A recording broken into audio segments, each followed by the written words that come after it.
وہ کیسے کہ آج ہمیں اپنے جو اعمال سیئہ ہیں، جو ہمارے برے اعمال ہیں، ان سے ہجرت کر کے جو اعمال حسنہ ہیں، نیک اعمال ہیں، ان کی طرف جانا ہے، بد اخلاقی سے اچھے اخلاق کی طرف جانا ہے۔ جتنی بری عادات ہیں آج ہمیں ان سے توبہ کر کے جتنی نیک عادات ہیں کم سے کم ان کو اپنانے کی طرف جو پہلا قدم ہے وہ آج ہمیں اٹھانے کی ضرورت ہے۔ ٹھیک ہے، بہت خوبصورت آپ نے بات کی ہے۔ مناجات کی طرف ہم آتے ہیں، لیکن اس سے پہلے چند اور درود کے اشعار میں چاہوں گی کہ بلغ الللاب کمالہ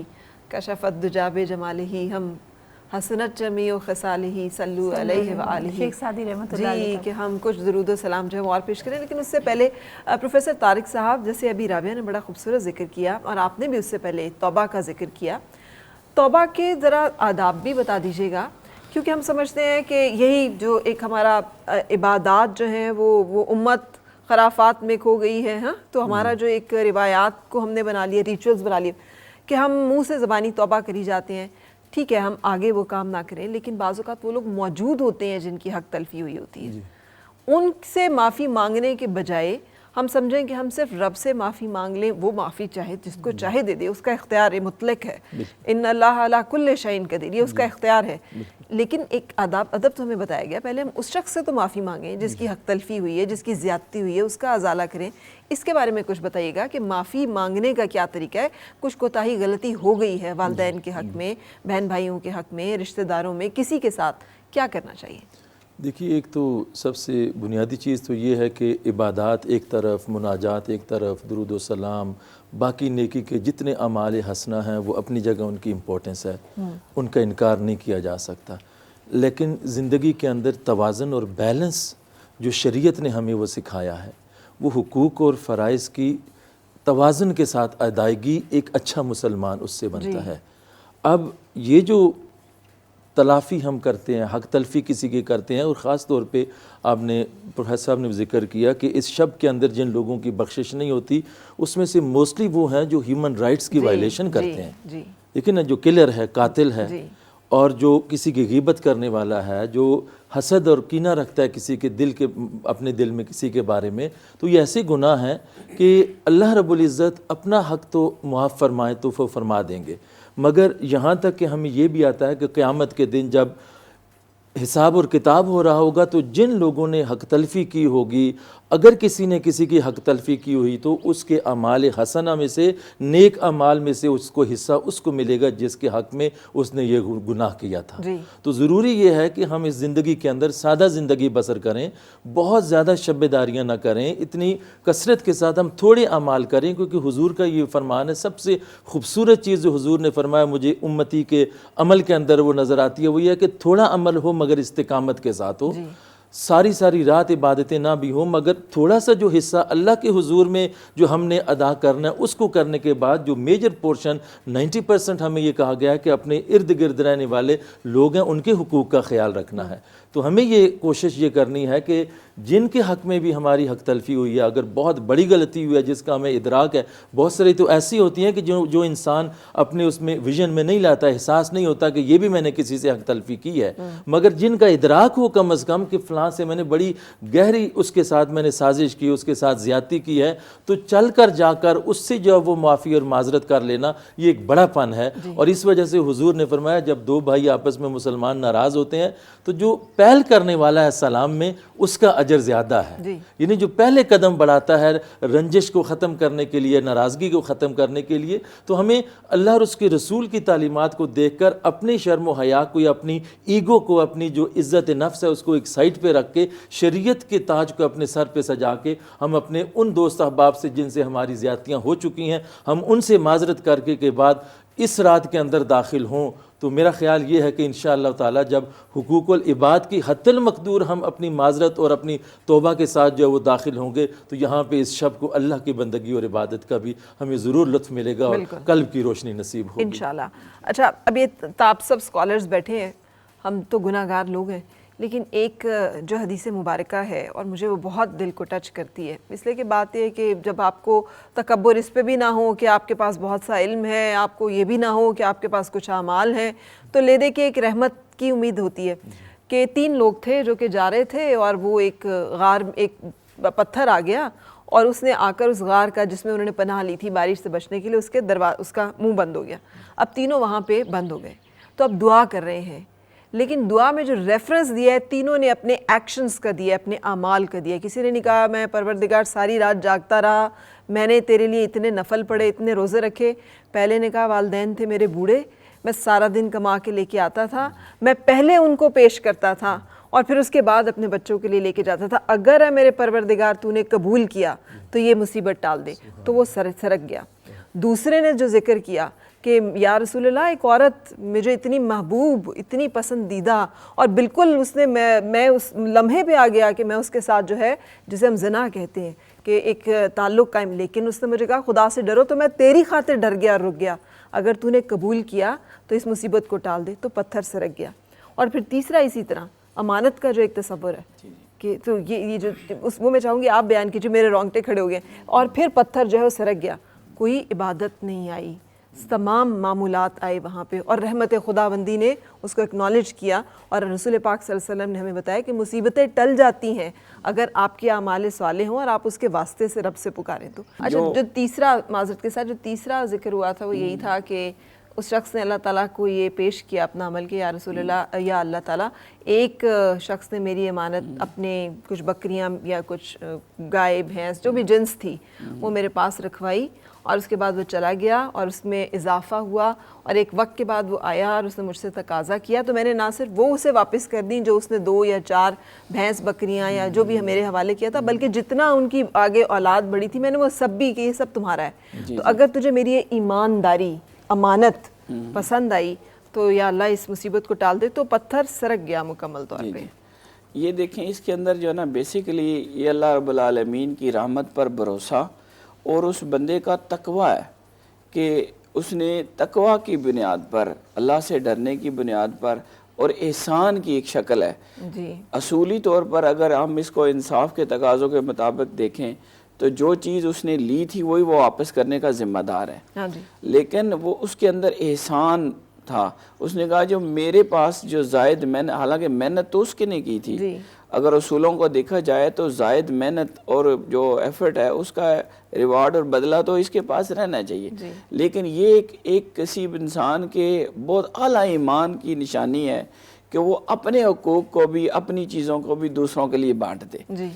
تو یہ جو صفت ہے یہ بڑے خاص لوگوں کے پاس ہوتی ہے کہ وہ نہ صرف اپنا حق دوسروں کا حق دیتے ہیں بلکہ اپنا بھی دے دیتے ہیں. تو خلاصتاً اگر میں اپنے طور پہ یہ بات کروں کہ یہ جو رات ہے, اس رات میں ہمیں سب سے زیادہ جو آقا علیہ السلام کے معمولات اور احادیث کا نچوڑ ہے وہ یہی ہے کہ ہمیں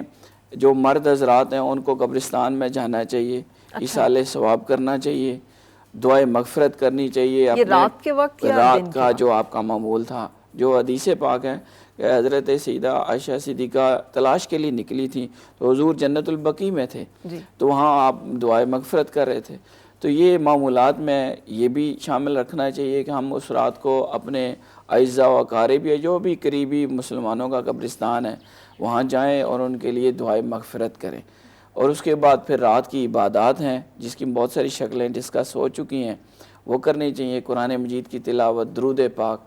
اور اس کے بعد پھر جیسے مولا علی علیہ السلام کا فرمان ہے قوموا لیلہا وصوموا نہارہا, کہ اس رات کو آپ قیام کریں نوافل کے ساتھ اور عبادات کے ساتھ, اور دن کو آپ روزہ رکھیں. جو بات آپ نے کی تھی ایام 20 کی, تو ایام 20 3 دن ہوتے ہیں, 13, 14 اور 15. تو یہ دیکھیں کہ یہ جو رات ہے یہ ایام 20 کی آخری رات آ رہی ہے, یعنی وہ روزہ 15واں روزہ بن رہا ہے. تو اس میں ڈبل اجر ہے, بہتر اجر ہے, اس کے روزے کا اہتمام کرنا چاہیے. لیکن یہ ساری باتیں